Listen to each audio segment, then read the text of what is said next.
All right, next question. How does the creative process work? Is it 100% Christine coming up with collection ideas? Is there a creative team that helps? Or is it secretly Ben doing all the collections and shade names? The truth is, it's Ben behind It's it not all. secretly Ben. It is 99% Christine, though, I would say. Yeah. So because this is my brand, I come up with the collection. So, and I've been very intimately involved in it to the point where like I think of the aesthetic that I want, and I think like let's take unicorn skins for example. So I'll come up with a mood board, I'll come up with the color concept, and I'll already have some messaging in mind that I want to use. So like the unicorn skins, 100% like ethically sourced. I knew what kind of collection box vibe I wanted, like a little bit of flakies with an iridescent film on top, and I kind of have this in my head when I'm coming up with the mood board. After the mood board and like the vibe and even some of the shade names, sometimes I kind of already have an idea of what I wanted, like not Milky White. I knew I was going to call it that.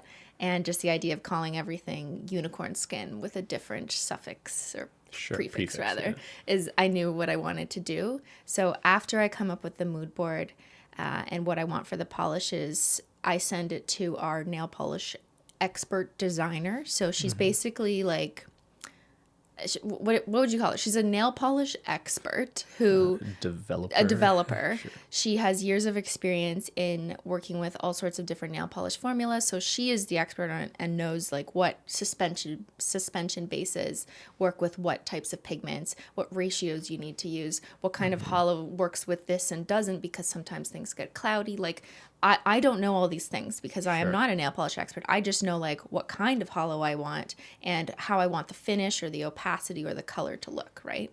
So I send what I want over to our nail polish expert and she'll produce a couple different samples. Like she'll hand mix them using pigments and bases, and I'll give feedback and say, I like this one, but let's tweak that. Let's make it a little bit more opaque. Or how about if we shift the pink? I don't like it to be that bright. Let's take it down a notch. And we'll come up with different versions. And that's the prototyping process, which might go on for a couple months or might be really quick. Like sometimes she sends me something and I'm like, it's literally perfect. Or just add one thing and that's it. And then there's other times where a formula that's very tricky takes a long time. And I think a good example of that is the linear holos. So that's our rainbow collection. I wanted that collection to be the second collection ever for Holo Taco. So it was supposed to be out, I think like late summer is kind of what I was thinking of last year. But the formula just wasn't right on the first 2 tries. And we knew that it was going to take more time to develop because it's And we not also an knew we easy had formula. to make way more of it than we thought we originally would have had to. So there was no way it was going to come out. There was no way it was going to work. And if it's not perfect, I don't want to release it yet. So I thought, okay, let's put that on hold, keep working on it. And it ultimately did take us a year, like not a year, not every single day she was working on it, but a year later, eventually we had exactly what I wanted. Yeah.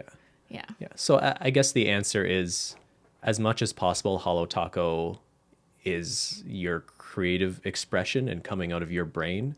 But as soon as it's out of your brain, it's a more collaborative process with the developer. We have a really talented person who designs the collection boxes, which have become a very important identifier of the brand. So when we say it's 100% you, I don't want to discount all the other people involved in making it happen.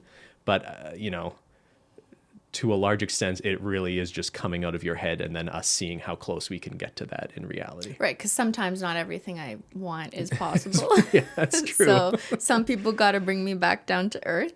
But like I might have an idea for a collection box and maybe we can't get that exact finish or an effect. So we have a creative designer on our team that will help work with the box supplier to kind of figure out, okay, well, we could do this instead. Does this work? And like come up with an alternative concept that works. But I'm very much involved in everything. I guess that's the root of the question is like, is it me or are other people doing this for me?